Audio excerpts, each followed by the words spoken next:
For the May 2010 studio dance, we worked on nightclub two-step. So we started with our basic syncopated rock step, 1 and 2, 3 and 4, 5 and 6, 7 and 8. Then we went to our basic run step,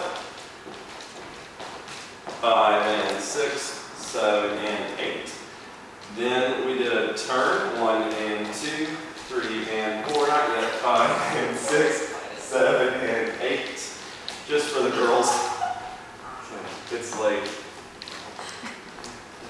So we did turn 1, and then for the leaders here, then the girls, 1 and 2, 3 and 4.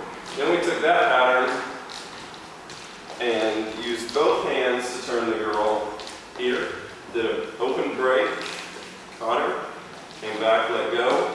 Oh, we did not do that. We did not do that. That's a That's an extra. Okay, so we started with both hands here. We brought the girl in, left over the top. Oh. And we did a turn. From this angle, that would be better.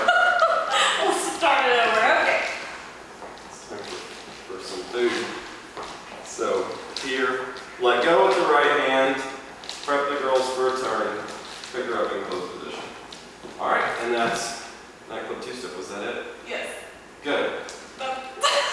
Thanks.